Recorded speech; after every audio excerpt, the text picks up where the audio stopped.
அனைவருக்கும் வணக்கம். Welcome to Primo academy. ஜென்ரலாக இங்கிலீஷ் மீடியத்தில் டிஎன்பிசியில் ப்ரிப்பேர் பண்ணுற ஸ்டூடெண்ட்ஸ்க்கு வந்து நோட்ஸ் அவ்வளோவா அவைலபிள் இல்லை. ஏன்னா நானும் இங்கிலீஷ் மீடியத்தில் ப்ரிப்பேர் பண்ணுறதுனால அந்த ஒரு டிஃபிகல்ட்டி வந்து எனக்கும் இருந்தது. அதனால் நம்ம ப்ரிப்பேர் பண்ணுறதோட சைட் பை சைடு வீடியோஸாக கொடுத்தோம்னா இங்கிலீஷ் மீடியத்தில் ப்ரிப்பேர் பண்ணுற ஃப்ரெஷர்ஸ்க்கு வந்து அது யூஸ்ஃபுல்லாக இருக்கும் அப்படின்னு தோணுனதுனால இந்த ஒரு சின்ன இதை ஸ்டார்ட் பண்ணியிருக்கேன். இதை பார்த்துட்டு உங்களோட கமெண்ட்ஸ் என்னவோ அதை வந்து கொடுங்க. தேங்க்யூ. ஃபஸ்ட்டு நம்ம வந்து ஜியாகிரஃபிலேருந்து ஸ்டார்ட் பண்ணிக்கலாம். 6th ஸ்டாண்டர்ட்லேருந்து போனோம் அப்படின்னா வந்து ரொம்ப பேசிக்காக அதில் இருக்கக்கூடிய இன்ஃபர்மேஷன்ஸ்லாம் வந்து எல்லாருக்கும் ஓரளவு தெரிஞ்ச மாதிரி இருக்கும். அதனால் ஃபஸ்ட்டு ஸ்டார்டிங்கில் வந்து 10th ஸ்டாண்டர்ட் சோஷியல் சயின்ஸ்லேருந்து நம்ம வந்து ஸ்டார்ட் பண்ணிக்கலாம். ஃபஸ்ட்டு அதில் கொடுத்துருக்கக்கூடிய டாபிக் வந்து India location relief and drainage. அதில் ஒரு சின்ன பார்ட் மட்டும் இன்றைக்கி பார்க்கலாம்.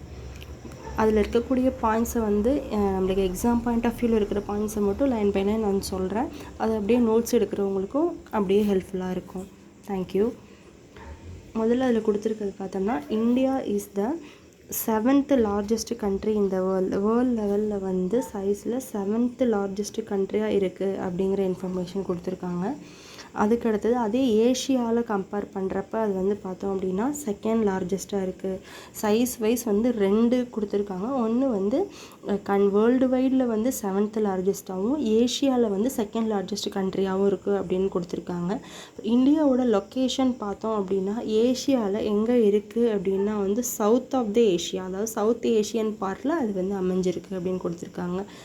இது வந்து ரெஸ்ட் ஆஃப் த ஏஷியாவில் மற்ற கண்ட்ரீஸ்லேருந்து இந்தியா இஸ் செப்பரேட்டட் பை ஹிமாலயாஸ்லேருந்து வெஸ்ட் ஆஃப் த கான்டினென்ட்லேருந்து ஹிமாலயாஸால் பிரிக்கப்பட்டிருக்கு அப்படின்னு கொடுத்துருக்காங்க. அதுக்கடுத்து இதோட டோட்டல் ஏரியா வேர்ல்டு ஏரியாவோட கம்பேர் பண்ணுறப்ப 2.4%. வேர்ல்டு லெவல் ஏரியாவில் கம்பேர் பண்ணுறப்ப இந்தியாவோட ஏரியா வந்து 2.4%. அதை வந்து ஸ்கொயர் கிலோமீட்டர்ஸில் பார்த்தோம்னா 32,87,263 கிலோமீட்டர்ஸ். ஓகேவா? அதுக்கடுத்து நெக்ஸ்ட்டு பார்த்தோம் அப்படின்னா இந்தியாவோட லேண்ட் அண்டு வாட்டர் ஃப்ரான்டியர்ஸ் என்னென்ன அப்படின்னு கொடுத்துருக்காங்க. ரொம்ப சின்ன சின்ன மைன்யூட் டீட்டெயில்ஸ் கூட சொல்கிறேன் அப்படின்னு நினைக்காதீங்க. இது வந்து நம்மளுக்கு அசஸ்மெண்ட் ரீசனிங்கோவில் வந்து 1 2 3 ஆப்ஷன் கொடுத்து அதை வந்து எலிமினேட் பண்ணுறதுக்கு அதுக்கெலாம் வந்து ஹெல்ப்ஃபுல்லாக இருக்கும். அதனால் எந்த ஒரு பாயிண்ட்டையும் ஸ்கூல் புக்கில் இருக்கிற எதுவுமே நம்மளுக்கு தெரியாமல் இருக்கக்கூடாது அப்படிங்கிற ஒரு பாயிண்ட் ஆஃப் வியூவில் தான் வந்து எல்லாத்தையும் சொல்கிறேன். நெக்ஸ்ட்டு பார்த்தோம் அப்படின்னா வந்து இந்தியாவோட லேண்ட் ஃப்ரான்டியர்னால் வந்து ஓஷன் இருக்கிற சைட்ஸை தவிர்த்து மிச்ச நிலத்தால் சூழப்பட்ட பகுதி அப்படின்னு சொல்லுவாங்க இல்லையா. அந்த லேண்ட் ஃப்ரான்டியரோட லெங்த் பார்த்தோம் அப்படின்னா 15,200 கிலோமீட்டர்ஸ். அந்த 15,200 கிலோமீட்டர்ஸில் நம்மளுக்கு எந்தெந்த கண்ட்ரிஸ் எல்லாம் நெய்பரிங் கண்ட்ரிஸாக வருது அப்படின்னு பார்த்தோம்னா ஆப்கானிஸ்தான், எந்த டைரக்ஷனில் நார்த் வெஸ்டில் Afghanistan, China, Nepal and Bhutan in north. நம்மளுக்கு டைரக்ட் நார்த்தில் China, Nepal and Bhutan, and Bangladesh and Myanmar in the eastern சைடில் பங்களாதேஷ் அண்ட் மியான்மர். இப்போ இந்தியா இது வந்து நிறையா கண்ட்ரிஸ் வந்து இந்தியாவோட பார்டர் வந்து ஷேர் பண்ணுது. அதில் which country share the maximum length அப்படின்னு கேட்கலாம். அதாவது லாங்கஸ்ட்டு பார்டர் ஷேர் பண்ணுற கண்ட்ரி அப்படின்னு பார்த்தோம் அப்படின்னா longest border shared by Bangladesh. அது எவ்வளவு அப்படின்னு பார்த்தோம்னா 4,156 கிலோமீட்டர். இது வந்து ஒரு இம்பார்ட்டண்டான ஃபேக்ட் நோட் பண்ணிக்கோங்க. Longest border shared by Bangladesh how much அப்படின்னா 4,156 கிலோமீட்டர். அதே பார்க்க போகிறப்ப ஷார்ட்டஸ்ட் பார்டர் ஷேர் பண்ணுற கண்ட்ரி வந்து ஆப்கானிஸ்தான். அதோட கிலோமீட்டர் வந்து 1,006 கிலோமீட்டர்.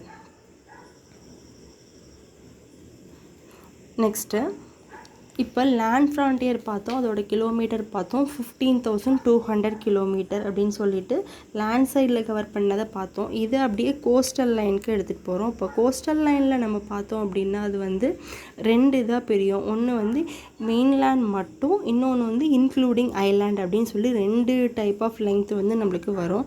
ஃபஸ்ட்டு பார்த்தோம் அப்படின்னா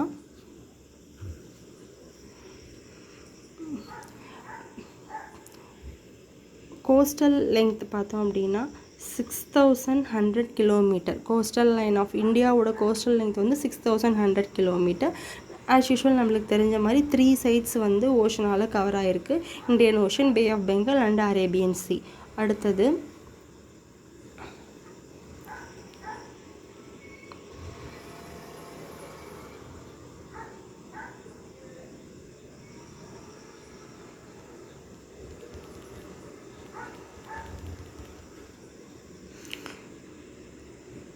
அடுத்து ஐலாண்டும் சேர்ந்து நம்ம இந்தியாவோட சேர்ந்தது தான் வந்து அந்தமான் நிக்கோபார் அண்ட் லக்ஷதீப் ஐலாண்ட்ஸ். அது வந்து நம்மளுக்கு தெரியும்.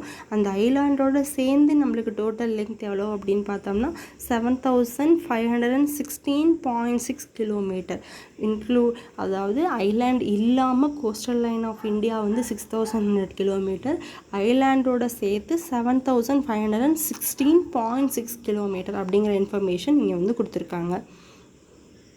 நெக்ஸ்ட்டு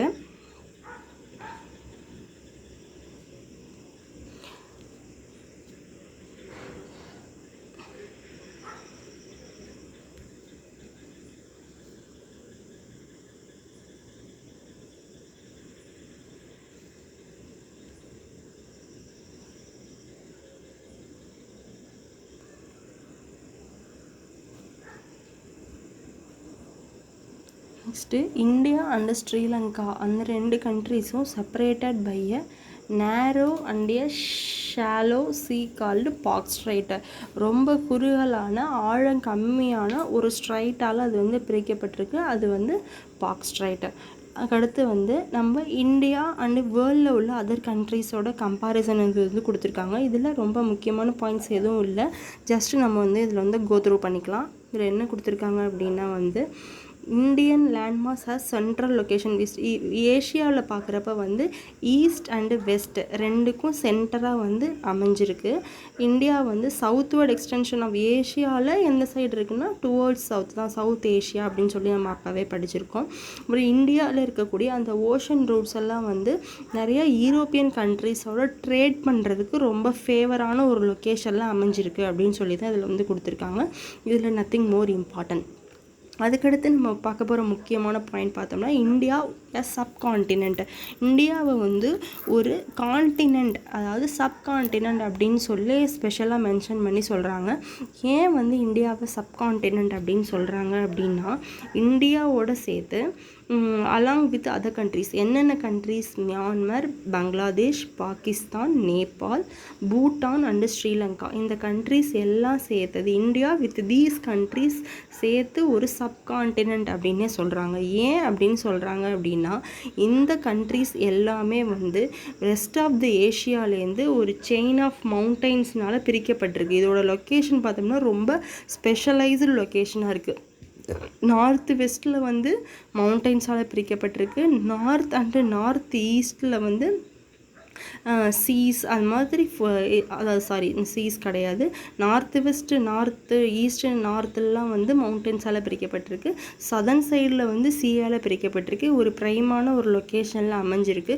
ஒரு நார்மலாக ஒரு கான்டினென்ட்டுக்கு இருக்கக்கூடிய ஒரு கேரக்டரிஸ்டிக்ஸ், அதாவது ஸ்பெஷலைஸ்டு ஃபிசியோகிராஃபி, ஒரு good climate, natural vegetation, minerals and human resources எல்லாமே இந்த கண்ட்ரீஸ்குள்ளே அமைஞ்சிருக்கிறதுனால இந்தியா அலாங் வித் என்னென்ன countries, Myanmar, Bangladesh, Pakistan, Nepal, Bhutan and Sri Lanka, இது எல்லாத்தையுமே வந்து என்னன்னு சொல்கிறாங்க அப்படின்னா சப்கான்டினென்ட் அப்படின்னு வந்து சொல்கிறாங்க. அதுக்கடுத்தது பார்த்தோம் அப்படின்னா இதுதான் வந்து அந்த மேப்போட லொக்கேஷன் கொடுத்துருக்காங்க. இதில் நம்ம பார்த்தோம் அப்படின்னா இந்தியாவோட லொக்கேஷன் எங்கே இருக்குது, ஏஷியாவோட சவுத்து, அதாவது சவுத் ஏஷியாவில் இது வந்து அமைஞ்சிருக்கு அப்படிங்கிறத நம்ம தெரிஞ்சுக்கலாம். அடுத்தது வந்து லொக்கேஷன் அப்படின்னா இங்கே எதை மென்ஷன் பண்ணுறாங்க அப்படின்னா லேட்டிடியூட் அண்ட் லாங்கிடியூட் வைஸ் இது வந்து என்ன லொக்கேஷனில் அமைஞ்சிருக்கு அப்படின்னு சொல்லி கொடுத்துருக்காங்க. ஃபஸ்ட்டு லொக்கேஷன் அண்ட் எக்ஸ்டெண்ட் அப்படிங்கிற அந்த டாப்பிக்கை நம்ம பார்க்க போகிறோம். இந்தியா வந்து பார்த்தோம் அப்படின்னா 8 degree 4 and 37 degree 6 நார்த் லேட்டிடியூட்லையும் 68 degree 7 and 97 degree 25 ஈஸ்ட் லாங்கிடியூட்லேயும் அமைஞ்சிருக்கு. அதாவது இதோட லொக்கேஷன் பார்த்தோம் அப்படின்னா நார்த் ஈஸ்டர்ன் ஹெமிஸ்பியர். இது வந்து நம்ம கன்ஃபியூஸ் பண்ணிக்கக்கூடாது. ஏஷியாவை பொறுத்தளவுக்கு இதில் வந்து என்ன சொல்லியிருக்காங்க அப்படின்னா இப்போ ஏஷியன் கான்டினென்ட்டை பொறுத்தளவுக்கு இது வந்து சவுத் எல்லாம் அமைஞ்சிருக்கு, அதாவது சவுத் ஆஃப் ஏஷியாவில் அமைஞ்சிருக்கு. இதே நார்மலாக ஹோல் குளோபையும் நம்ம வந்து கன்சிடர் பண்ணுறப்ப பார்த்தோம் அப்படின்னா வந்து நம்மளுக்கு ஈக்குவேட்டருக்கு மேலே இது வந்து அமைஞ்சிருக்கு, அதாவது நார்த்து. அப்புறம் ஈஸ்டா வெஸ்டா அப்படின்னு பார்க்குறப்ப ஈஸ்டர்ன் சைடில் இது வந்து அமைஞ்சிருக்கு. உங்களுக்கு வந்து புரிகிற மாதிரி ஜஸ்ட் ஒரு லைன் நான் போட்டு காமிக்கிறேன். இப்போ வந்து இப்போ ஏஷியாவை கம்பேர் பண்ணுறப்ப உங்களுக்கு தெரியும் இது வந்து ஃபுல்லாக நார்த்தன் பார்ட்னா இது சதர்ன் பார்ட்டு சவுத் ஆஃப் ஏஷியாவில் அமைஞ்சிருக்கு. இந்த ஹோல் குளோபை கம்பேர் பண்ணுறப்ப பார்த்தோம் அப்படின்னா வந்து நமக்கு ஈக்குவேட்டர் இப்படி போகுது அப்படின்னா டோட்டலாக நம்மளுக்கு வந்து நார்த்தன் ஹெமிஸ்பியரில் தான் வந்து இந்தியா வந்து அமைஞ்சிருக்கு. அப்படி இப்படி ரெண்டாக இது பண்ணாமல் ஈஸ்ட் அண்ட் வெஸ்ட்டு பிரித்தோம் அப்படின்னா ஈஸ்ட்டு, அதாவது நார்த்து ஈஸ்ட்டு அந்த டைரக்ஷனில் தான் வந்து என்ன இருக்குது அப்படின்னா இந்தியாவோட லொக்கேஷன் வந்து இருக்குது. நம்ம ஜென்ரலாக வந்து மைண்டில் வச்சு நம்ம யோசித்து பார்க்குறப்ப டக்குன்னு வந்து நம்மளுக்கு என்ன தோணிரும் அப்படின்னா வந்து சவுத்தில் இருக்குது, டுவோர்ட்ஸ் தானே கீழெல்லாம் ஓஷன் இருக்குது, அது அதோட பார்டரில் தானே இந்தியா வருது அப்படின்ற மாதிரி நம்ம ஆப்ஷன் பார்க்குறப்ப கன்ஃபியூஸ் ஆகிறதுக்கு சான்ஸ் இருக்குது. நீங்கள் மேப் எடுத்து பார்த்து ஜியாகிரஃபி படிச்சிங்கன்னா தான் உங்களுக்கு அது வந்து கரெக்டாக புரிஞ்சுக்க முடியும். நார்த்து ஈஸ்டர்ன் ஹெமிஸ்பியரில் தான் வந்து இந்தியாவோட லொக்கேஷன் இருக்குது. ஓகேவா?